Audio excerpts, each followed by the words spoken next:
தந்தை, மகன், தூய ஆவியாரின் பெயராலே ஆமென். நண்பர்களே, மீண்டுமாய் இந்த ஆராதனைக்கு உங்களை அன்போடு வரவேற்கிறேன். இன்றைக்கு சனிக்கிழமை அன்னை மரியாள் ஜெபத்தில் குழந்தை உள்ளம் கொண்டவர்களாய் வாழ இறைவன் நமக்கு அழைப்பு எடுக்கிறார். ஆண்டவர் இயேசுவின் பெயரில் குழந்தையை போல நம்ம இருக்கணும். அனைவரையும் அரவணைப்பவர்களாக, அரைமனையை ஏற்றுக்கொள்பவர்களாக, அதிலே ஆசீர்வாதம் தந்திருக்கிறேன், நீ அனைவரை ஏற்றுக்கொள்கிற பொழுது வாழ்வாய் என்ற செய்தியோடு ஆண்டவர் வருகிறார் இன்றைக்கு. எனவே ஆண்டவருக்கு நன்றி செலுத்த அவரை ஆராதிப்போம். அப்பா நன்றி என்று சொல்லி ஆண்டவரை துதிக்கிறேன், ஆராதனை செய்கிறேன். பிள்ளைகள் தேவைகள் ஒவ்வொன்றிற்காக அப்பா உங்கள் பாதத்தில் வைத்து ஜெபிக்கிறேன். இந்த நாளில் எங்களை வழி நடத்துங்க ராஜா. இந்த நாளில் இந்த அபிஷேகத்தை ஒவ்வொரு பிள்ளைகளும் பெற்றுக்கொள்ளும்படியாய் ஆசீர்வதிங்க ஆண்டவரே. நன்றி ஆண்டவரே, வழி நடத்துங்க தகப்பனே. இந்த கிருபையால் இன்றைக்கு வாழும்படியாய் ஜெபிக்கிறேன். நண்பர்களே, இன்றைக்கு ஆண்டவர் நம் அனைவரையும் அரவணைக்கிற பிள்ளைகளாக, அனைவரிடமும் எந்த வேறுபாடும் காட்டாத பிள்ளைகளாக வாழ இறைவன் இன்றைக்கு அழைப்பு கொடுக்கிறார். எனவே பிரியமானவர்களே, அதுதான் இன்றைக்கு நற்செய்தியில் மத்தேயு நற்செய்தி இறைவார்த்தை 19 அதிகாரம் 19 இறைவார்த்தை 13-15 வரை இல்லை. இறைவார்த்தையில் இயேசு அமர்ந்து கொண்டிருக்கிறார். இயேசுவை நோக்கி பிள்ளைகளை அழைத்து வருகிறார்கள். ஆனால் சீடர்கள் ஒருவேளை அந்த பிள்ளைகள் தொந்தரவாக இருப்பார்களோ என்று எண்ணி அந்த பிள்ளைகளை தடுக்கிறார்கள். ஆண்டவர்கள் தடுக்காதீர்கள், விண்ணரசு இத்தகையற்குரியதே என்று சொல்லுகிறார். பிரியமான இறை உறவுகளே, பிள்ளைகளை எல்லோருக்கும் பிடிக்கும், எல்லாருக்குமே குழந்தைகளை பிடிக்கும், பல்வேறு காரணங்களுக்காக பிடிக்கும். ஆனால் ஆண்டவர் ஒரு காரணத்துக்காக இன்றைக்கு பிள்ளைகளை பார்க்கிறார். என்ன காரணம் என்றால், விண்ணரசு இந்த பிள்ளைகளுடைய மனநிலையில் அடங்கி இருக்கிறது என்கிறார். இந்த மனநிலையை கொண்டவர்கள், இந்த குழந்தையினுடைய மனநிலை கொண்டவர்கள் விண்ணரசுக்கு செல்ல தகுதியானவர்கள் என்று சொல்லுகிறார். அப்பா எங்களை தகுதிப்படுத்துங்க, கேளுங்க ஆண்டவரே. ஆசீர்வாதம் வருவதற்கு நாங்கள் குழந்தை உள்ளம் கொண்டவர்களா மாறணும், எங்களை தகுதிப்படுத்துங்க அப்பா. வல்லமையில நாங்கள் குழந்தை உள்ளம் கொண்டவர்களா இருக்கணும், எங்களை ஆசீர்வதிங்கன்னு கேளுங்க. இந்த நாளில் உங்கள் தேவைகள் விண்ணப்பங்களை எல்லாம் ஒப்பு கொடுத்து அறிக்கையிட்டு ஆண்டவர் மத்தேயு நற்செய்தி 5வது அதிகாரம் 3-10 வரை உள்ள இறை வார்த்தையில் நீங்கள் வாசித்தீர்கள் என்றார்.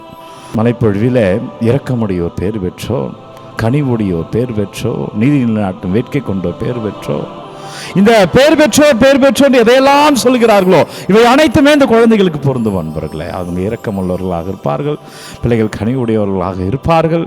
எனவே பிரியமானவர்களே, அந்த மனநிலையை கொண்டிருக்கிற மகனாய் மகளாய் நம்ம இருக்கணும். அப்படிதான் ஆண்டவர் செய்தி சொல்கிறார். நான் இரக்கம் கொண்டு இருக்கணும், அப்போ அந்த இரக்க குணத்தை கொடுங்க ஆண்டவர். நான் கனிவோடு இருக்கணும் ஆண்டவர், அந்த கனிவை கொடுங்க. நீதி நிலைநாட்டும் வேட்கை கொண்டு இருக்கணும். அப்படின்னா அநீதிகள் என்று நடக்கிற பொழுது எனக்கான குரலை நான் பதிவு செய்யணும்.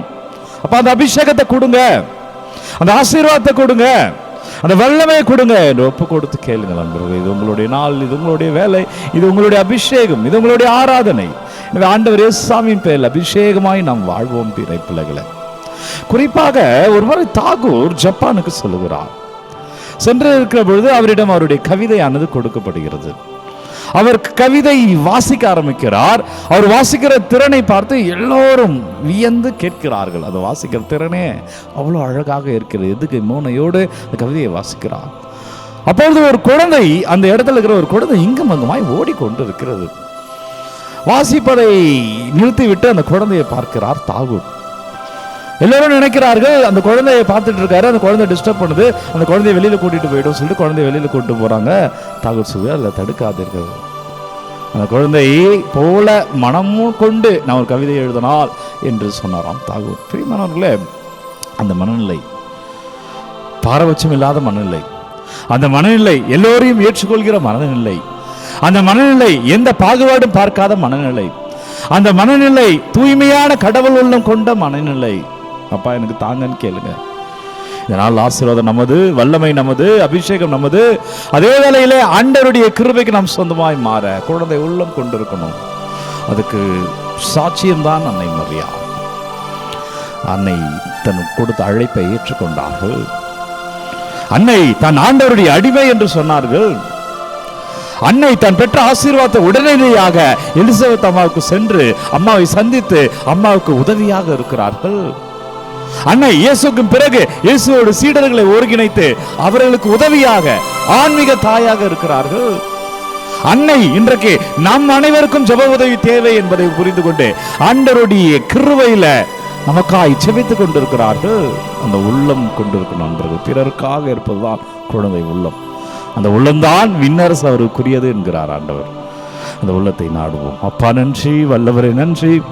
அவனுடைய துதிக்கிறோம், நன்றி செலுத்துகிறேன். ஒவ்வொரு பிள்ளைகளுக்காக செபிக்கிறேன். பிள்ளைகளுடைய விண்ணப்பங்கள், தேவைகள், கவலைகள், கண்ணீர்கள், கஷ்டங்கள், வாஞ்சைகள் ஒவ்வொன்றையும் உங்கள் பாதத்தில் வைக்கிறேன். அப்பா இயேசுவே, உங்கள் பெயரால் இந்த பிள்ளைகள் எல்லாம் வாழ்வார்களாக. அன்றைய உங்கள் பெயரால் இந்த பிள்ளைகள் கிருபையை அடைவார்களாக. அன்றைய வல்லமையான இறை கிருபையில பிள்ளைகள் கட்டுகள் எல்லாம் நீங்குவதாக. பிள்ளைகள் அபிஷேகத்தை அறுவடை செய்வார்களாக.